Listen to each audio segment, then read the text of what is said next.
Ningizimu Afrika, Mzansi, sanibonani, nginibingelele kuphi nakuphi la enibukele khona-ke makuthi-ke usuku lakho lokuqala uyithola-ke uhlangana nalo mbukiso. Ngicela ungalenzi iphutha kusekhala, subscribe kwi-channel, ulike ivideo ebese-ke uciphisa i-notification bell. Wenzelani? Wenzela ukuthi-ke mangifaka ivideo wena-ke uthole i-notification, then ngokushesha bese uyangena kwivideo uyayibuka. Sikwi-Trend TV siyaqinisekisa-ke ukuthi-ke sikulethela-ke lolu daba olusuke lusematheni ngalolu suku. Ingane kwethu osukwini-ke lo namhlanje kweyikaqeda isizungu sesilahlekelwe-ke iqhawe insizwa iciko uMandla Njinji Magwaza owaduma kakhulu-ke ngephimbo limnandi laphaya emsakazweni-ke Ukhozi FM. Indaba-ke zokudlula kwakhe ziqinisekiswe-ke umndeni wakhe uMandla Njinji Magwaza uqinisekisa-ke nje ukuthi ngempela-ke iqhawe alisekho emhlabeni. Kuthiwa-ke ugule nje isikhashana-ke nje esincane, wase-ke ephuthunyiswa esibhedlela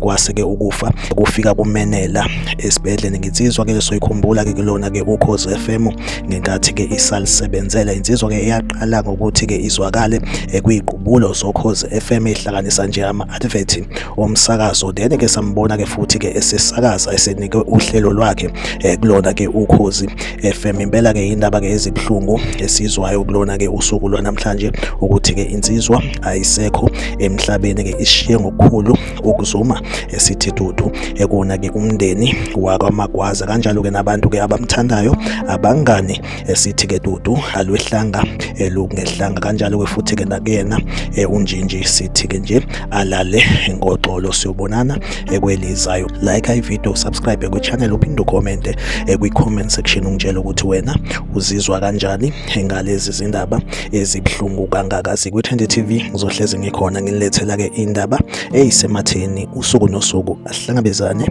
kwivideo elandelayo.